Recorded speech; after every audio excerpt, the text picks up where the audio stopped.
ασχολείται και με τη γευσηγνωσία του νερού. Ο εκλεπτισμένος ουρανίσκος του και οι γνώσεις του βρίσκονται πλέον στην υπηρεσία του νερού και δοκιμάζει νερά από όλο τον κόσμο, κάθε γεύσης, κάθε χρώματος και αρώματος.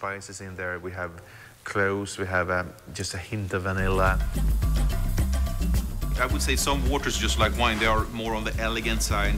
If you look for lightness, if you look for finesse, and sometimes with food, you don't want anything which is too rich or bold. You look for those delicate nuances. Whilst some waters have much more structure, they linger for much longer on the palate, they have a higher acidity and more vibrant notes, just like those wines. So it's very much depending on yourself as a person. That's taste-wise, but also we need to consider, you know, the mineral content of them. And I think we need to, really look at the mineral content, because it's not actually the fluid which is nourishing us, it's the mineral salts that we need.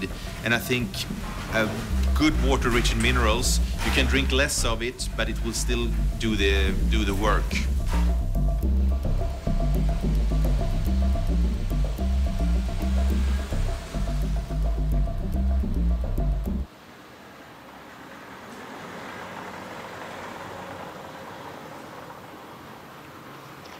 I think it's a very fine, quite discreet water.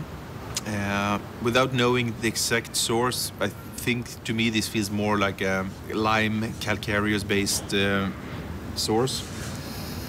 Very discreet nose, good level of purity.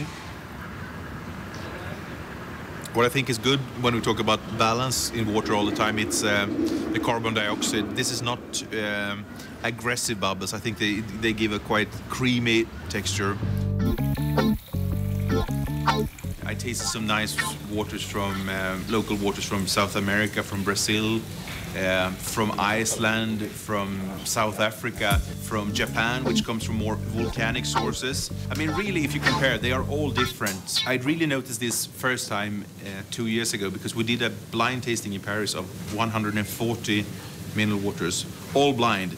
And I must confess that before this tasting I was a bit nervous, because I needed to put tasting notes to all of them to really see what they were like. But in the end it really worked, and I found differences, and I really could spot a lot of those waters blind as well.